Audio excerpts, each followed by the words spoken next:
Hola, buenos días a todos.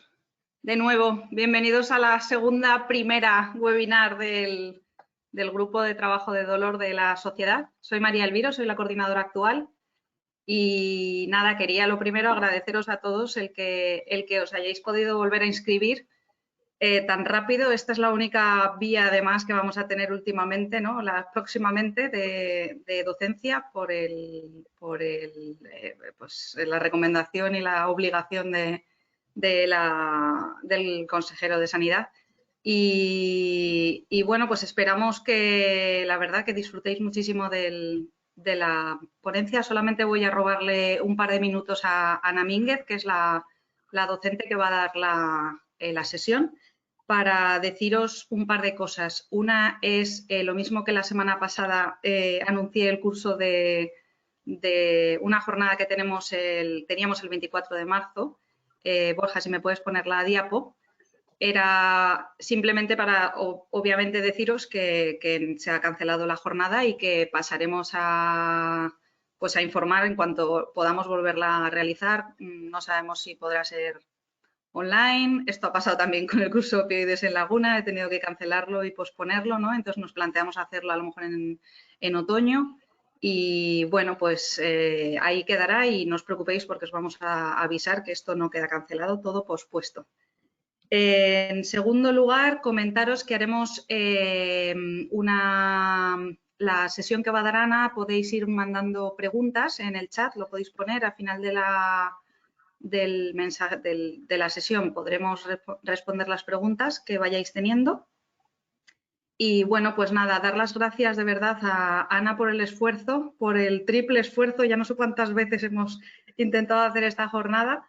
Esta vez va a salir bien. Si no escucháis el vídeo, ya no es un tema de aquí, porque ya Borja ha estado, de verdad, gracias Borja por todo lo que has estado haciendo, todo el apoyo.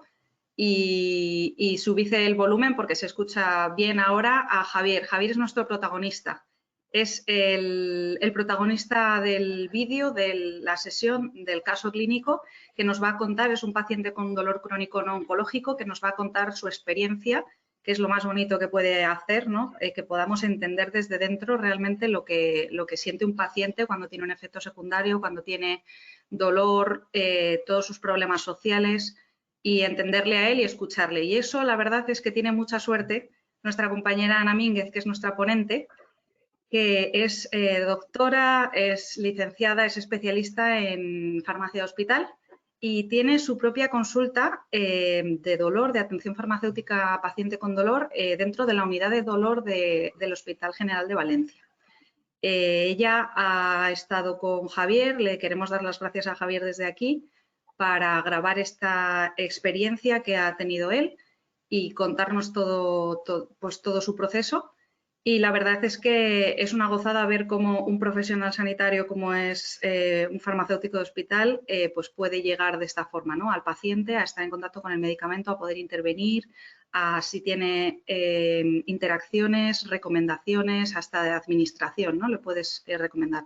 Así que yo creo que siempre diré que Ana es bueno, espero no decirlo siempre, nuestro fantasma del futuro, porque realmente a mí me encantaría tener mi propia consulta también de dolor y atender de esta forma al paciente tan de cerca. Así que es otra de las posibles futuras vías para caminos, ¿no? Para un farmacéutico de hospital clínico que queremos salir y que queremos estar con el paciente, más cerca del paciente y del medicamento a la vez.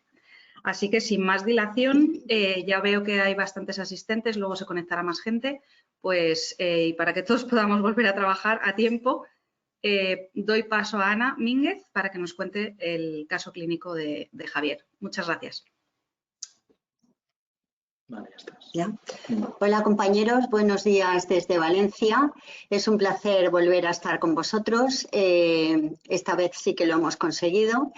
Agradecer a María sus palabras, muchas gracias María, agradecer a Borja que lo tengo aquí a mi lado, que me da muchísima seguridad y bueno, sí, yo vengo del mundo del dolor y estoy encantadísima de poder explicaros pues cómo son los pacientes, que son muy complicados y que a través de uno de ellos vamos a intentar o voy a intentar transmitir lo que yo hago el día a día en mi consulta. Sin más dilaciones, empezamos ya. con los objetivos de esta presentación. En primer lugar, es muy importante entender la complejidad del dolor crónico, la necesidad de realizar un abordaje multidisciplinar en el que el farmacéutico tiene que estar sí o sí, qué criterios se utilizan para la selección del tratamiento y luego al final haremos una propuesta de un modelo de atención que es el que yo sigo y que, bueno, es mejorable, pero creo que a mí me ha servido bastante para intentar mejorar este tipo de problema en los pacientes. Este es nuestro gran protagonista, Javier. Es un paciente que es obeso, como se puede apreciar en la imagen.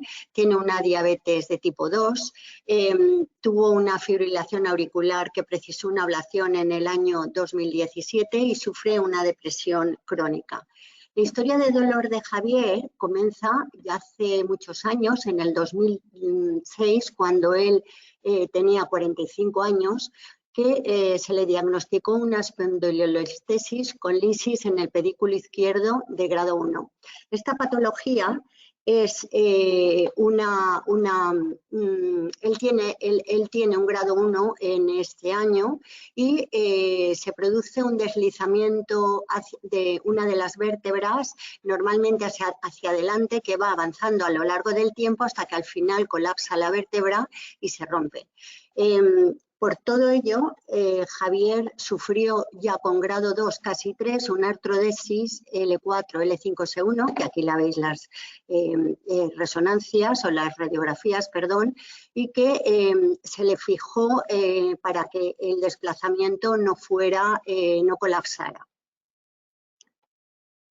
A partir de ese momento presenta un dolor crónico intenso y poco a poco ha ido quedando en una silla de ruedas.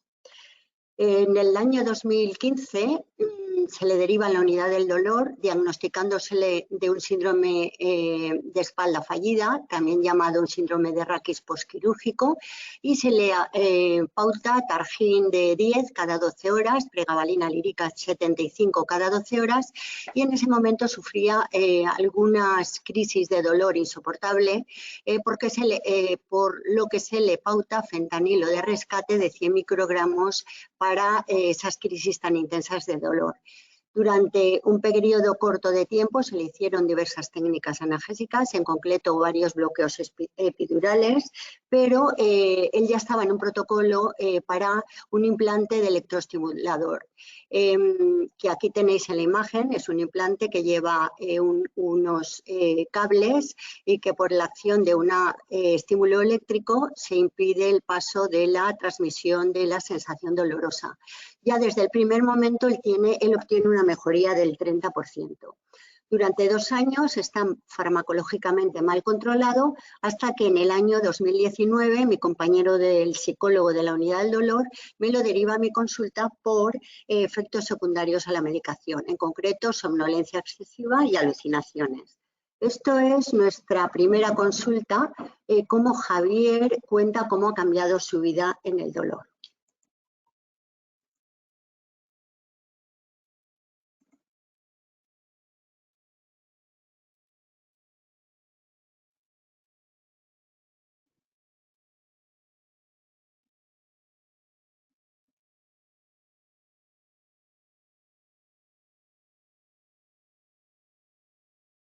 Ha sido un choque contra una pared. Ha sido un choque contra una pared porque cualquier persona sana no se espera, no de un día a otro, porque no ha sido de un día a otro, pero prácticamente no se espera cambiar en esta situación para una edad como yo tengo, que me considero joven. Tengo ahora 58 años. Ha sido un impacto muy negativo por la incapacidad y por la impotencia. Sobre todo la impotencia me ha llevado a situaciones muy críticas, incluso a tener pensamientos negativos con mucha frecuencia. No en la actualidad, que eso parece que lo estoy superando, pero sí he llegado muchas veces a plantearme hacer un cóctel. Me deja sin fuerzas para pelear, pero me deja sin voluntad para hacerlo. Claro. Entonces, no soy capaz de llevar cosas adelante porque no tengo fuerza mental, porque se me va la cabeza para para cosas que no vienen al caso. Y cuando intento fijar mi cabeza para coger la medicación estrictamente, con un horario, con una norma, no soy capaz de hacerlo. Vale, muy bien.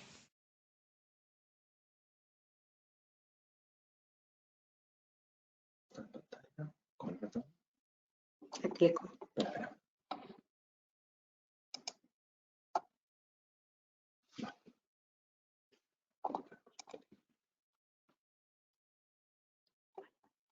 Y quito esto. Sí. Bueno, ya habéis visto cómo Javier describe las sensaciones que tiene. Y es que el dolor es complejo. A ver.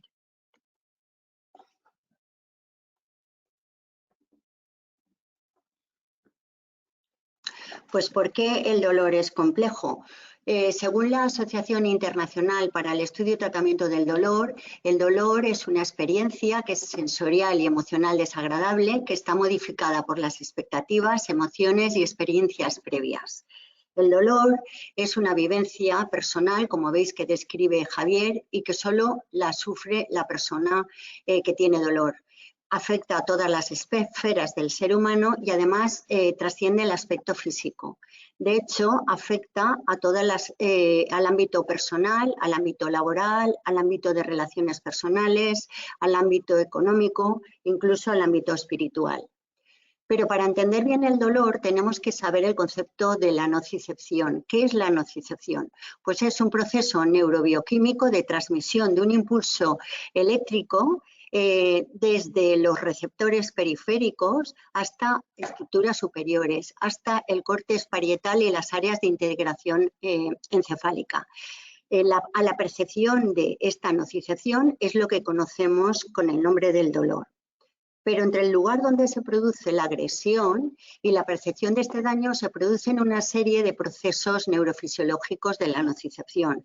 Estos procesos son muy cortos en el tiempo, pero perfectamente diferenciados. De hecho, el primero de ellos es una transducción, que es cuando el estímulo nocivo, cuando se produce la agresión, que se produce normalmente en la periferia, se transforma en un estímulo eléctrico por acción de determinados mediadores inflamatorios, y el siguiente proceso, que es la transmisión, permite que este estímulo se propague desde el sistema nervioso central al sistema nervioso periférico.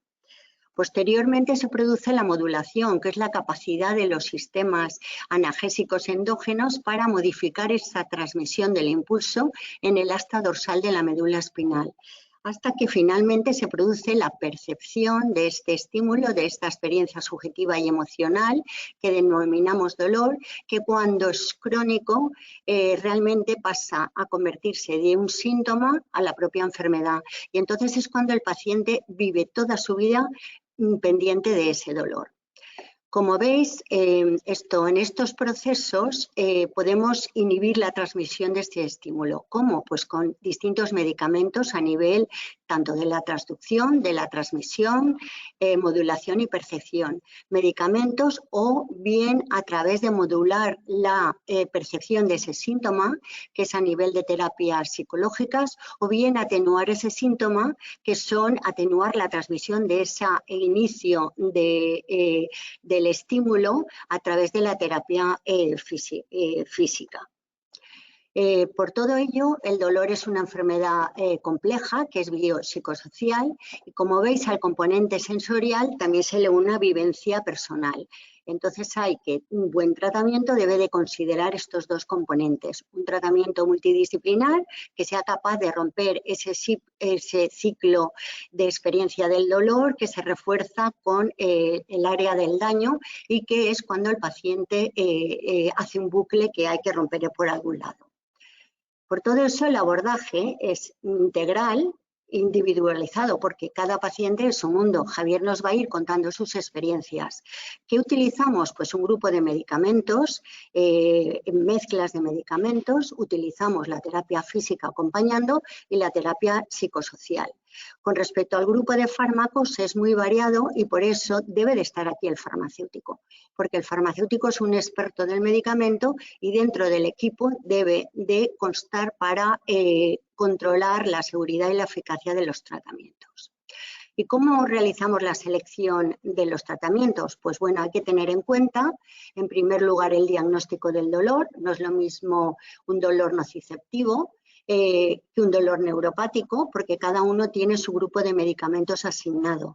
Y no hay que olvidar que muchas veces se produce un dolor mixto en el que hay que mezclar ambos medicamentos. De hecho, hay fracasos de los tratamientos porque muchas veces se trata un componente y se olvida de tratar el otro. ¿Cómo debemos de seleccionar nuestro tratamiento? Pues también atendiendo a la intensidad del dolor. Aquí aparecen dos escalas de evaluación que nosotros utilizamos mucho y que probablemente todos conocéis, que es la escala EVA, que nos mide la intensidad del dolor, y luego también utilizamos la escala de Pain Detect, que nos permite identificar la presencia del dolor neuropático. ¿Cómo utilizamos los tratamientos? Pues siguiendo la terapia escalonada, la terapia analgésica de la OMS, que con los 4 escalones nos permite una gran disponibilidad de tratamientos en el que se incluyen las técnicas de neuromodulación, como son el neuroestimulador, que ya nos ha explicado que llega Javier, y bombas de medicación intratecal, donde con determinados medicamentos que se ponen en perfusión llegan a la vía intratecal y son de utilidad para dolores intratables de etiología nociceptiva.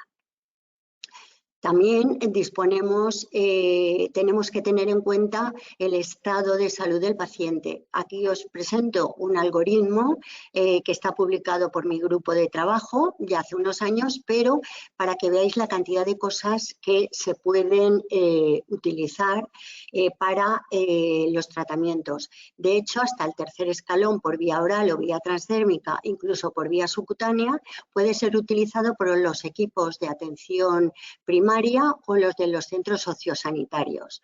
Si estos 3 escalones no funcionan, pues fijaros bajo la cantidad de técnicas y de procedimientos que pueden ser realizados en las unidades de tratamiento del dolor, donde el acceso a todas las vías pues es muy fácil porque tenemos los expertos que son los anestesiólogos. Pero seguimos con nuestro paciente Javier. Él se queja de un resultado parcial de su tratamiento y sobre todo de problemas relacionados con la medicación que están afectando seriamente la calidad de su vida.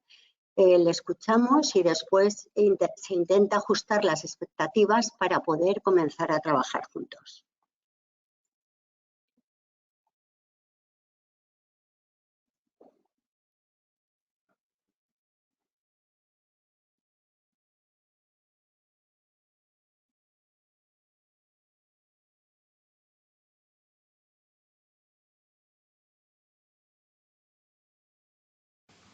Cuando me implantaron el electroestimulador medular, considero que es una de las cosas que más han paliado en cierta medida mi dolor.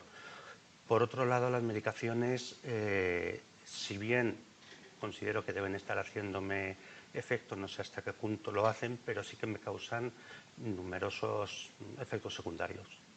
Efectos secundarios te podría contar pues desde mareos, sensación de que voy a perder el conocimiento. ¿Te llegas a caer?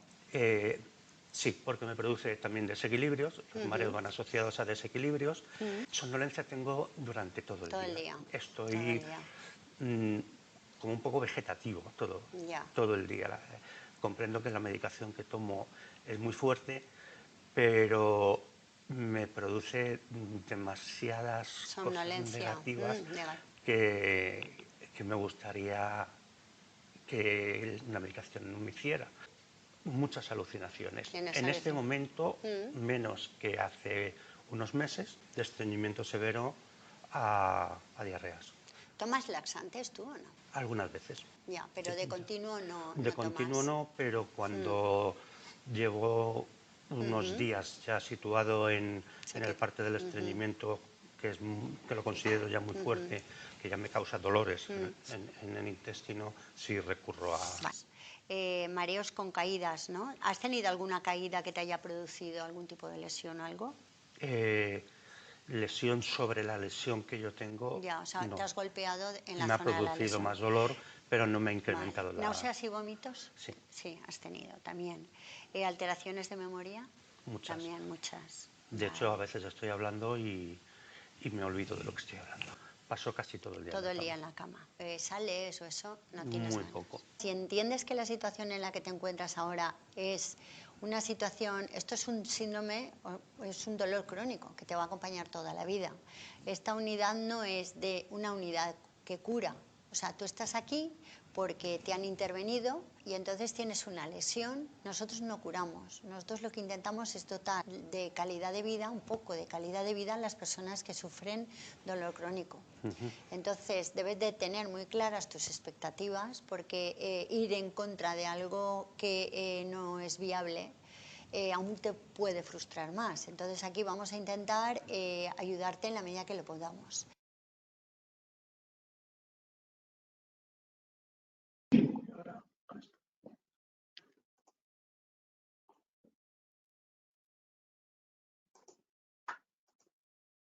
Vale. Esto, ¿no? Sí. Adelante. Bueno, ¿y cómo podemos ayudar a Javier? Pues vamos a verlo. ¿O no vamos a verlo? Vale. Bueno, pues vamos a ver. ¿Cuál sería el objetivo del profesional de la farmacia en el tratamiento del dolor? Pues es evidente que es procurar la seguridad y la eficacia del tratamiento de Javier, que hay que hacerlo mediante un seguimiento muy estrecho de la farmacoterapia que lleva. Pero hay que tener en cuenta que nosotros nos tenemos que unir al objetivo global del equipo, que es ayudar a reducir el dolor y a mejorar la calidad de vida, de esa vida tan pobre que lleva en este momento Javier. Con respecto a los requerimientos o digamos qué cualidades debe de tener un farmacéutico para trabajar en una unidad del dolor, pues es evidente que lo primero es una formación, porque es una especialidad clínica, una especialidad médica y entonces pues bueno, para estar en ella, pues hay que tener formación. Hay que tener un compromiso por parte de los gestores para permitir disponibilidad del profesional que pueda dedicar su tiempo. Yo, como os ha comentado María, tengo mi jornada laboral en la unidad del dolor. También hay que tener empatía con el paciente porque es importante que confíe en nosotros y que le podamos sacar toda la información que nosotros consideremos para poderle ayudar. Hay que tener también habilidad para trabajar en el equipo porque muchas veces no es fácil y hay que estar integrado desde luego en un circuito de atención. Este es mi circuito de atención. Aquí, como veis, el médico es el que diagnostica y el que da una pauta farmacológica. Entonces, muchos pacientes vienen a la consulta farmacéutica y desde allí pues yo intento hacer la introducción progresiva de medicaciones, hacer desprescripciones, hacer rotaciones de opiáceos y de otros medicamentos y sobre todo, pues como son pacientes complejos, intentar que los efectos secundarios sean los menos posibles y lo más llevaderos por parte del paciente. Cuando el paciente está en la consulta, puede pasar que después de los seguimientos tenga un alta por un control del dolor y vaya remitido a los centros de referencia o bien que haya un techo terapéutico que sea imposible porque el balance riesgo-beneficio es negativo y entonces, pues bueno, no hay nada que hacer. Eso es sobre todo en pacientes muy, muy ancianos, que cada vez tenemos más. Y entonces, bueno, pues si no se puede hacer mucho más con un tratamiento conservador, pues se remite a su centro de referencia. Y una tercera opción es que el tratamiento farmacológico no funcione y entonces el paciente vuelve a ser remitido a la consulta médica para seguir otro protocolo terapéutico. ¿Cómo se realiza el seguimiento farmacoterapéutico? Pues bueno, yo os voy a comentar cómo lo hago yo. Yo hago una entrevista clínica estructurada porque me permite una información clínica y personal muy completa, que es lo que me permite a mí ver el comportamiento del paciente en la consulta y recoger datos para luego poder ayudarle. Aquí os presento el siguiente vídeo.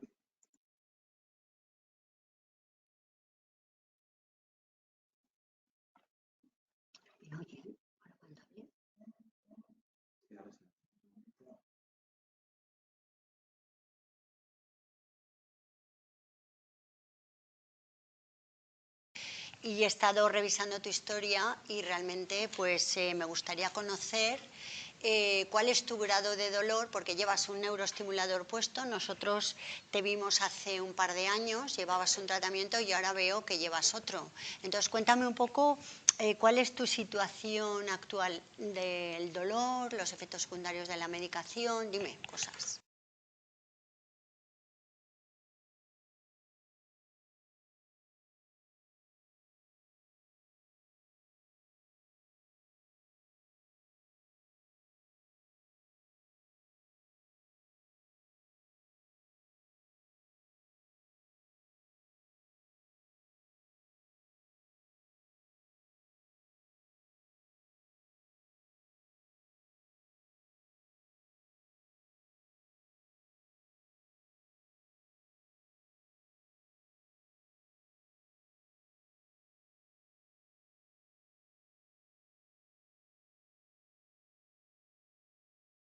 Hablar un segundo.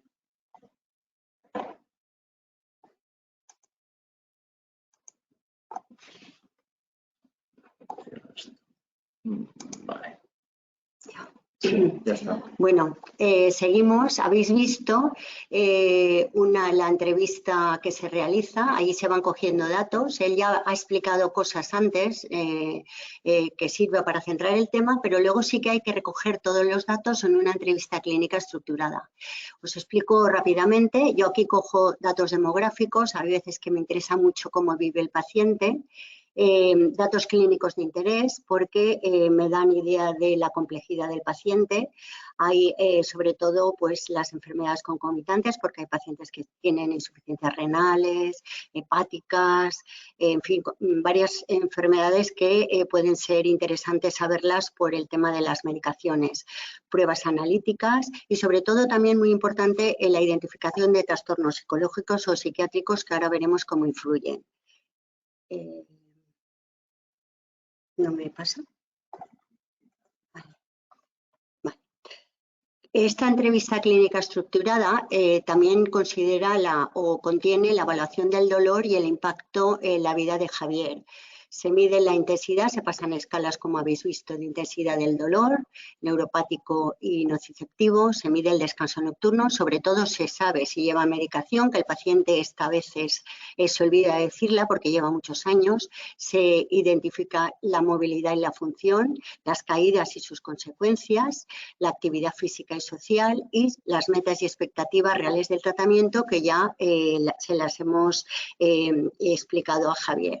Con respecto a la historia farmacoterapéutica, es muy completa, como no podía ser de otra manera. Se hace un listado de los medicamentos actuales, con la dosis, el tiempo, la prescripción o el prescriptor, la polifarmacia concomitante, los tratamientos de depresión, ansiedad e insomnio, los medicamentos analgésicos, en qué escalón están, el nombre, la dosis, la pauta analgésica, cómo es, los efectos secundarios, intentar sacar todos los posibles. El cumplimiento terapéutico es muy importante en esta entrevista y si se observa riesgo de abuso o de adicción en el paciente, que con frecuencia es positivo. Cuando tenemos toda esta información, se analiza para ver cómo está la situación del paciente.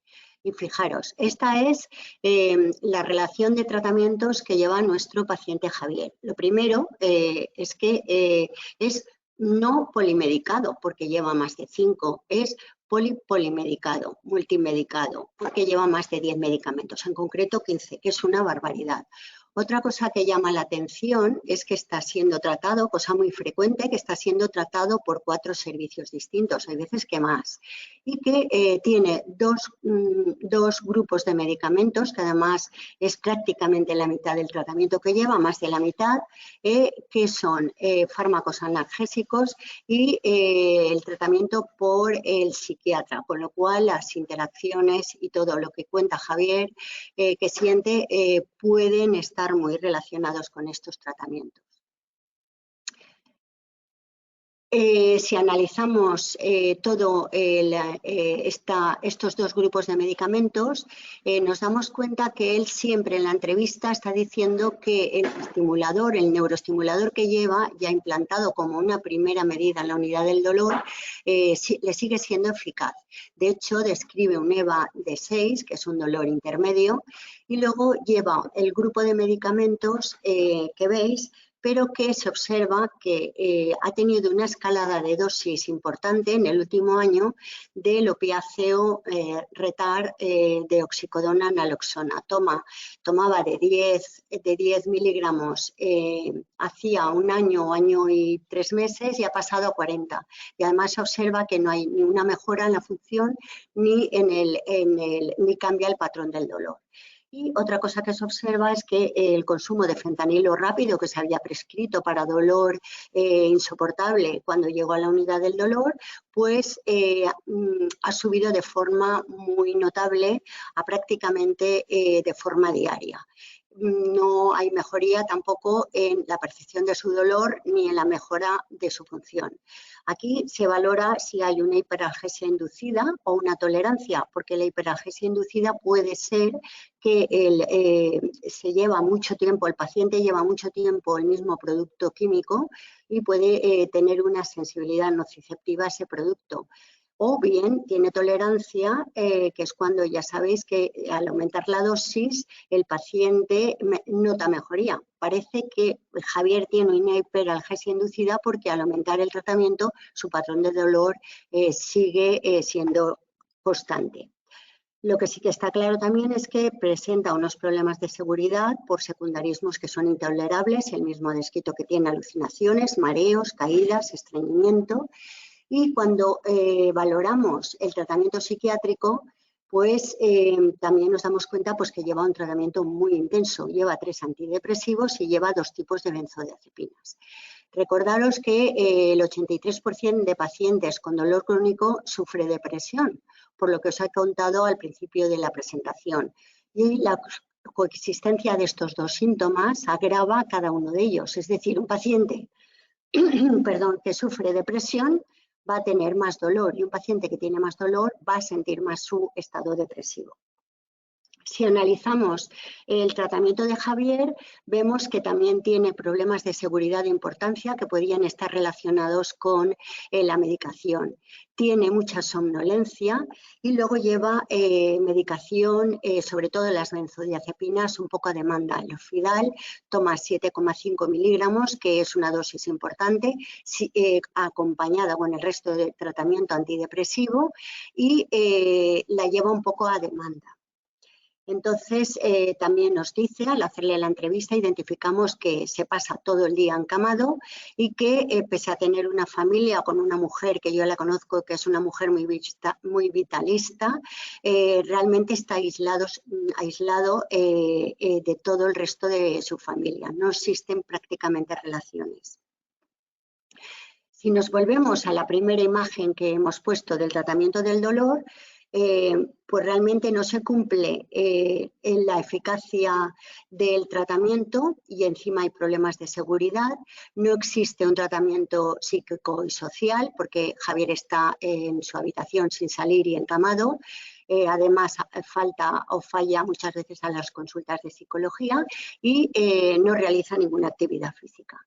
Teniendo en cuenta todo esto, pues nos proponemos a realizar un plan individualizado de tratamiento adaptado a las necesidades con objetivos fáciles de cumplir y aceptados por el paciente. ¿Cuál fue mi propuesta al analizarlo? Pues en primer lugar, con respecto al tratamiento de opioides, se le pauta una retirada lenta de fentanilo rápido, que como todos sabéis no es indicación en el tratamiento del dolor crónico no oncológico. Una segunda intervención es la de disminuir el Targin a la mitad, por lo menos, porque no mejora el dolor y deja postrado al paciente en la cama por la somnolencia y los efectos secundarios. Y cuando ya hubiéramos disminuido la dosis de Targin a la mitad, se podía valorar una rotación de opioides seleccionando la buprenorfina, que es el más adecuado por la cantidad de experiencias y documentación que existe en la bibliografía, que le pudiera mejorar la calidad de analgesia. También se introduce la terapia física por sus beneficios. A él le gusta nadar o le gustaba de joven nadar y conseguiremos unos horarios más racionales, un control del peso, una socialización que es muy importante y todo ello le ayudaría a controlar mejor el dolor. Y además le hacemos una pauta regular de laxante para intentar mejorar su estreñimiento.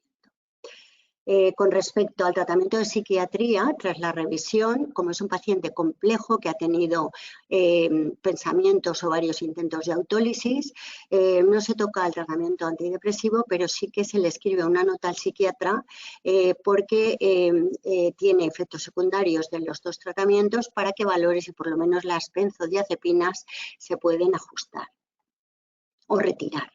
Y finalmente se hace un calendario de acciones que Javier se compromete a cumplirlo.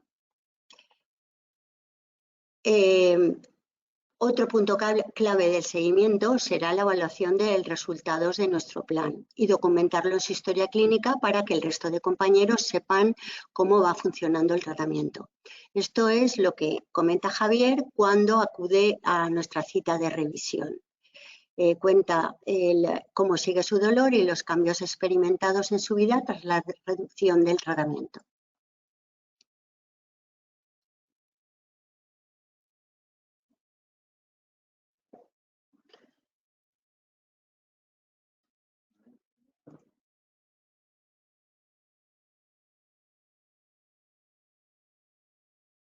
Bueno, Javier, otra vez aquí. Otra vez. Esta es ya nuestra tercera visita, o sea, llevamos trabajando juntos 3 meses ya, ¿eh? ¿Recuerdas? Estábamos bajando el fentanilo, que tomabas hace 3 meses 4 o 5 a la semana, ¿vale?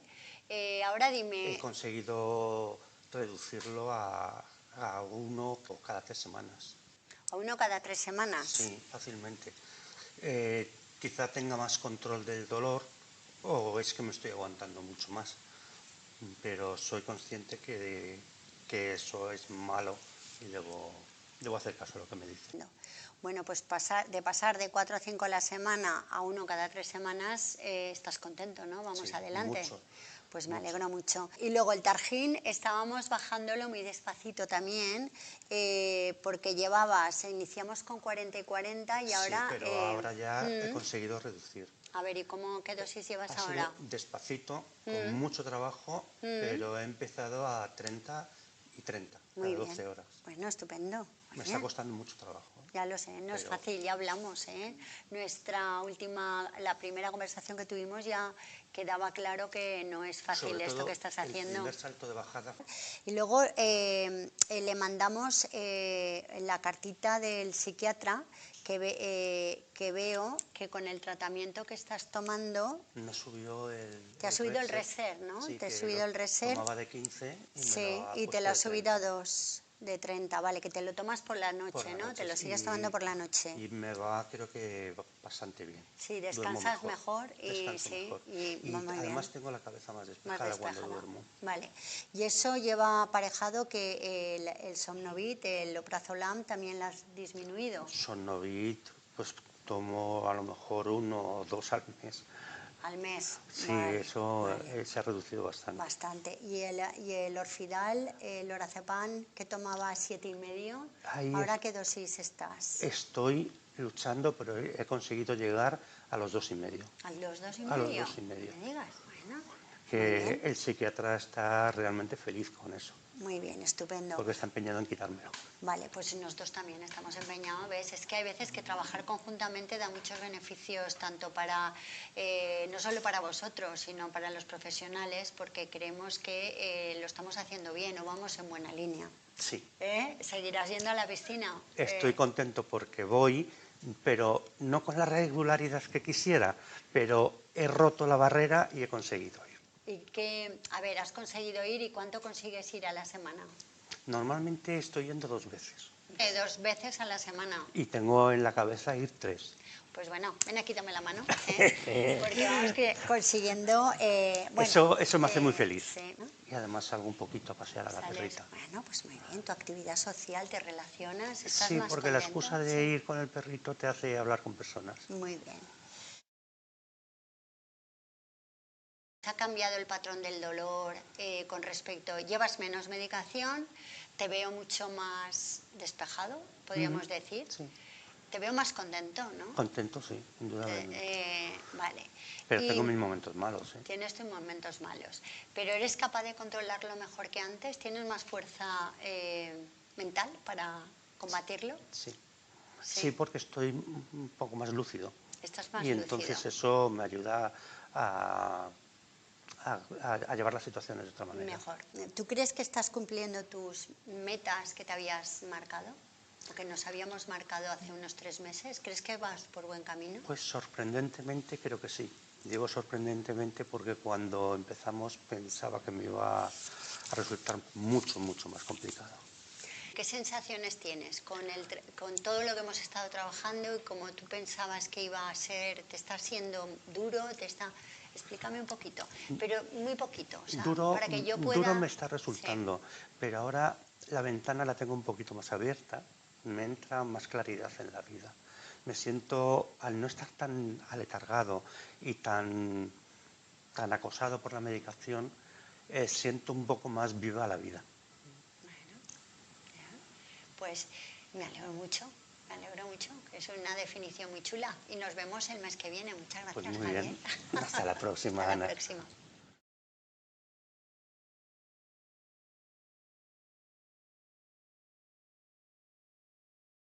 Sí. El audio lo tienes ya activado. Un segundo.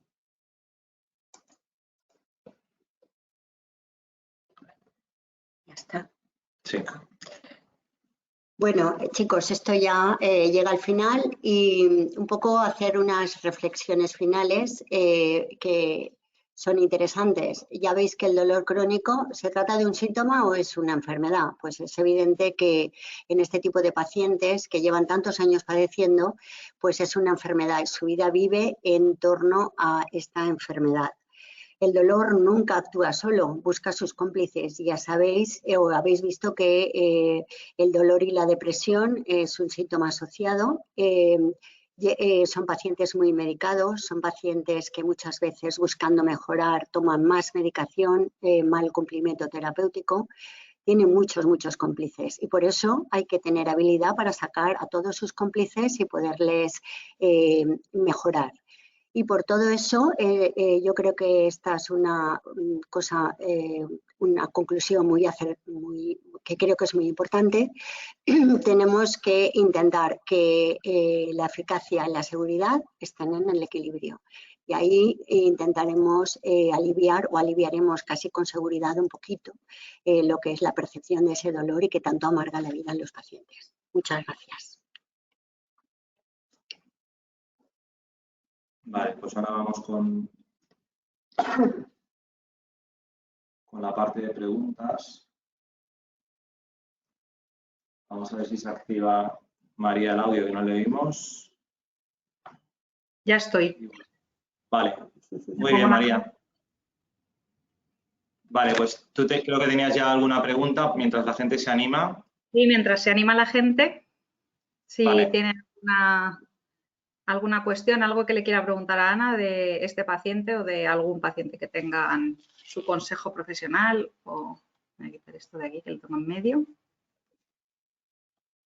Bueno, mientras tanto, yo aprovecho para deciros, hemos tenido, bueno, nos han informado por contactos que tenemos que alguno de los vídeos no se ha escuchado o no se ha visto, sobre todo. Creemos, sí que tenemos confirmación de que sí que se han visto en el resto de sitios, con lo cual creemos que es un problema interno del ordenador. Vamos a investigar por qué, ya un poco de cara a futuras webinars con vídeos así, qué programas se necesitan descargar para que vayamos ya más preparados, y de todas formas vamos a colgar esta sesión, la colgaremos en la página web de la SEF en la sección de jornadas y en YouTube, ¿vale? Para que la tengáis y podáis escuchar, que de verdad es una gozada escuchar a Javier cómo cambia su tono de voz y todo, ¿no? Cómo le vamos arreglando los problemas poco a poco entre todos. Y por último, antes de lanzar las preguntas y dejar ya el debate, simplemente animaros a todos a los que queráis estar en contacto un poco con temas, noticias, actualidades del dolor, adheridos al grupo, que lo tenéis abajo el enlace, ya sabéis que lo podéis hacer a través de la sociedad, y allí iremos haciendo pues noticias, os vais enterando de todas las jornadas, de todos los eventos que vamos organizando, porque la verdad que estamos muy animados con ello. Así que, vale. Ana. Sí, tenemos una pregunta de Luisa Alonso, que dice: trabajando desde atención primaria, me encuentro con frecuencia pautada desde la unidad del dolor combinaciones de agonistas opiáceos con agonistas antagonistas como buprenorfina. ¿Qué recomiendas hacer en estos casos? Bueno, yo creo que no es una buena pauta, porque la mezcla de dos opiáceos pues, no es una prescripción adecuada. Habría que ver si es que se está haciendo una rotación, que a veces, bueno, las rotaciones hay profesionales que las hacen directas. Yo prefiero disminuir un medicamento y luego subir. Hay un punto que llevan los dos, uno en disminución y otro en aumento.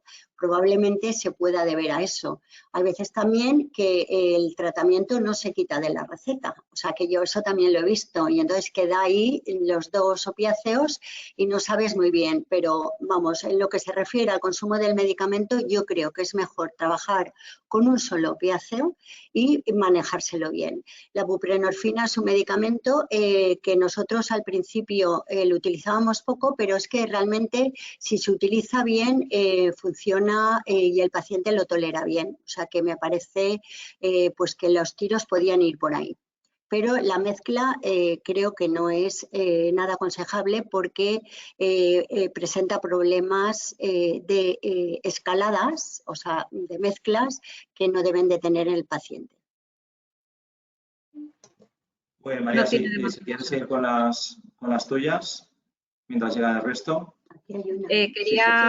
Aprovecho la pregunta. Nosotros, concretamente en Laguna, hacemos bastante rotación. Vienen pacientes, ingresan pacientes por difícil control del dolor, no solamente porque vayan a fallecer. Y la verdad es que hacemos bastante rotación de morfina a metadona. Y en este caso, como dice Ana, efectivamente, te puedes encontrar esos dos opioides fuertes, bueno, fuertes o débil fuerte, en combinación, pero suelen ser unos días concretos, son como 3 días lo que tardan en hacer el desescalado, se va bajando la dosis de morfina en este caso y se va subiendo la dosis de metadona. No es aconsejable para nada usar en combinación un opioide débil con un opioide fuerte, siempre y cuando sean pautas, claro, siempre vas a poder combinar la base con el rescate de la medicación. Siempre tendrás una morfina o puedes tener un fentanilo pautado tipo parche y luego rescatar con algo, con otro opioide, pero siempre en forma de rescate, nunca en forma combinada porque están compitiendo por los receptores, con lo cual en realidad estás tapando receptores que te puede estar funcionando, ¿no? La otra molécula. Ana, yo aprovecho para preguntarte, bueno, como siempre, todos nuestros miedos, ¿no?, son la aceptación que tiene el resto del equipo sanitario, que creo que como ya eres perra vieja allí en ese momento, pues supongo que, pero seguro que los inicios no fueron iguales que lo que es ahora, porque a todos nos cuesta entrar en un equipo y quería, bueno, si nos podías decir rápidamente un poco tu experiencia a la hora de entrar allí y decir, yo también tengo cosas que aportar. Ah, que tengo que mirar. Sí. Bueno, sí, María. Vamos a ver, yo tuve la suerte de empezar de cero con el grupo de trabajo. Y la verdad es que con muchísima ilusión, yo no tenía ni idea del dolor. Ahora bien, desde mi experiencia en farmacia, yo siempre buscaba al paciente porque me gusta mucho estar cerca de él. Entonces, bueno, aquí fue un aprendizaje que yo recuerdo que di una ponencia sobre la integración del profesional en los grupos multidisciplinares que disfruté muchísimo preparándola porque hay varios roles en los equipos y realmente es muy interesante el trabajo si el equipo se lleva bien, porque el objetivo debe de ser el mismo, no valen los personalismos. Y entonces es una experiencia que yo creo que nos hemos integrado muy, muy bien y hemos hecho cosas que yo las miro un poco ya del pasado y que realmente han sido extraordinarias, porque si el equipo está cohesionado, es una maravilla. Y luego, bueno, hay tal complicidad y tal seguridad cuando te enfrentas a casos difíciles que el tener en la puerta de al lado un compañero en el que comentar y que te facilite su visión, pues enriquece mucho y te da seguridad, sobre todo en los inicios. Yo espero que la farmacia de hospital, la farmacia clínica, haga el gran esfuerzo de seguir en una línea de integración en todos los servicios. Cada especialidad tendrá sus circunstancias y cada equipo será distinto, pero yo creo que la figura del farmacéutico cada vez se va viendo más normalizada en los equipos clínicos. Y desde luego en mi servicio yo me siento muy arropada y me siento que las opiniones que yo doy a nivel profesional son muy consideradas. De hecho, hay veces que yo les tengo que recordar, vamos a ver, esto no es, esto me lo vas a tener que hacer tú porque es tu especialidad, no es la mía. Entonces, bueno, creo que es muy interesante porque aporta mucho al profesional, aporta mucho al equipo y sobre todo aporta mucho, mucho al paciente. Es una gozada. Además, imagino que el hecho de que el equipo ya esté unido, ¿no? y tenga esa facilidad de aceptación de yo te propongo que hagas esto, tú crees, a lo mejor ellos te proponen, tú propones, cuanto más unido está el equipo en ese sentido, más aceptación tengan de lo que se habla, más rápido se tratará a un paciente. O sea, mejor, es que es beneficio para el propio paciente. Que luego Sí. estamos discutiendo y bueno, yo le he dicho al de psiquiatría que cambie esto. Pero luego pasan 2 meses y no te lo ha cambiado, ¿no? Si no confía en ti, entonces el paciente en ese sentido no avanza y es lo que necesitamos al final, pensar en el paciente que es nuestro primer objetivo. Y pues, ¿hay alguna otra pregunta, Borja? No, de momento no. Vale. bueno, ¿Nos despedimos o te lanzo otra y ya nos despedimos? Lo que queráis. Nos da tiempo para una más, no hay problema. Sí, sí. Una más.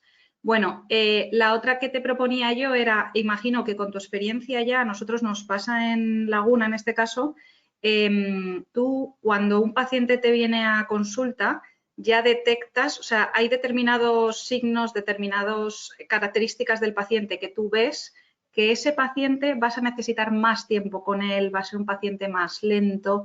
Hay otros que a lo mejor dices con menos intervención. ¿Cómo puedes detectar eso? O sea, estoy segura de que según las características del paciente,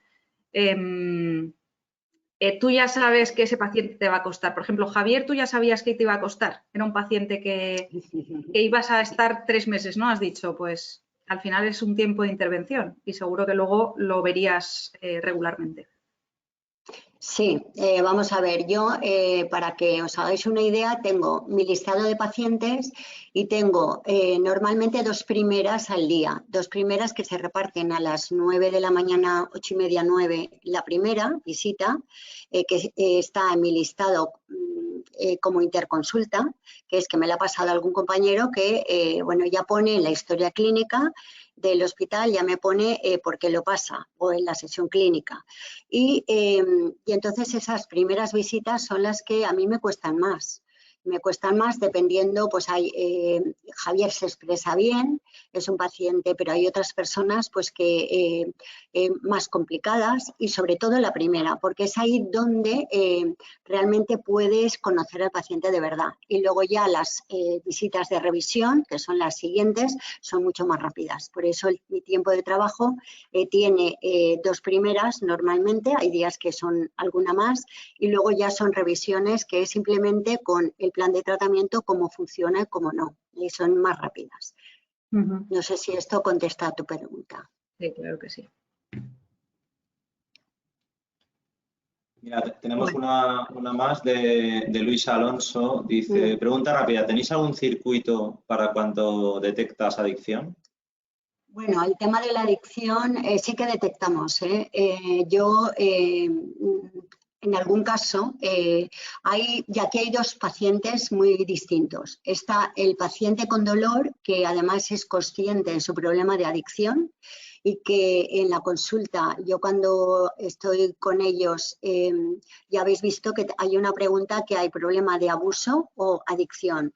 Pues el paciente que es consciente del tema, entre mi compañero el psicólogo y yo intentamos hacerle una desescalada de tratamiento. Yo lo he conseguido en algunas ocasiones. Hay otras ocasiones en las que el paciente es adicto y que necesita otro tipo de personal más cualificado, que son las unidades de conductas adictivas. Y entonces intentamos derivarla a una unidad de conductas adictivas que le corresponda para que se hagan cargo del tema, porque es un proceso muy complicado. Si el paciente es consciente del tema y quiere, lo que hacemos es una desprescripción muy, muy lenta y yo le veo casi todas las semanas. Nos lo turnamos el psicólogo y yo y vamos viéndolo, y la verdad es que hemos conseguido pues alguna recuperación de pacientes. Es difícil, pero bueno, es importante que el paciente sea colaborador. Ese es un ejemplo claro de un paciente que vas a necesitar más frecuencia, ¿no? De efectivamente, más ojo y más ayuda.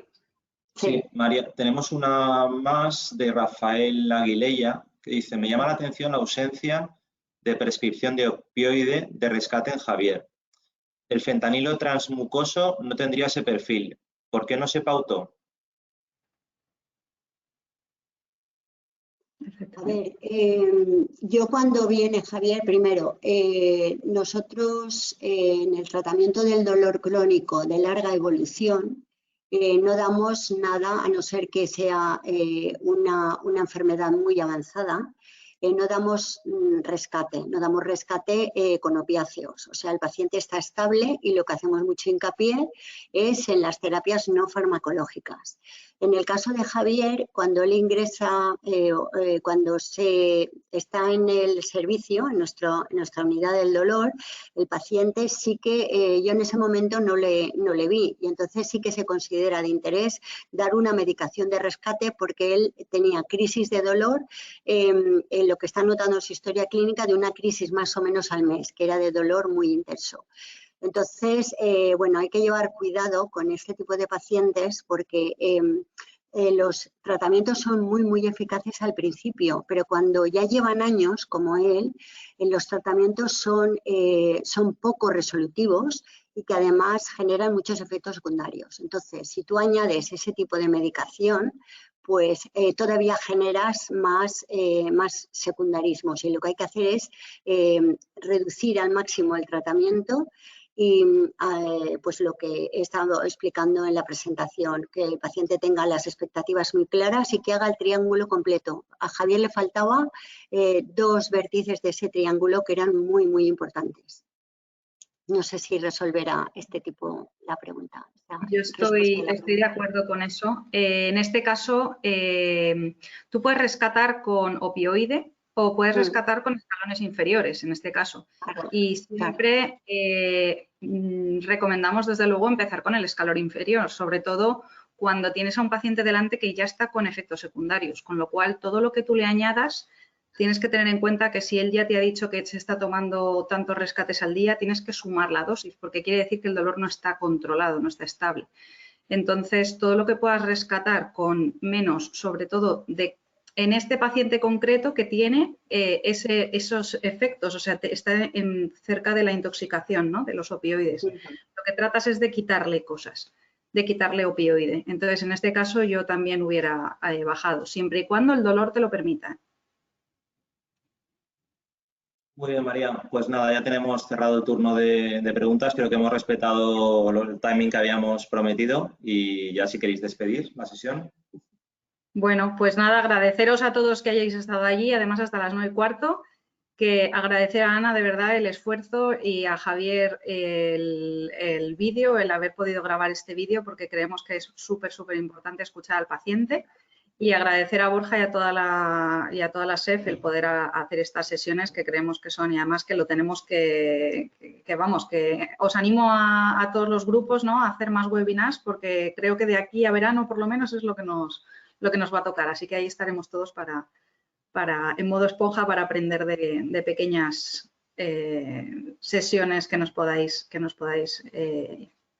dar. Así que nada, despediros, daros las gracias de verdad por estar aquí y nada, y todo el mundo a trabajar, que nos queda mucho día por delante, pero está el fin de ya, a la vuelta de la esquina. Un abrazo a todos.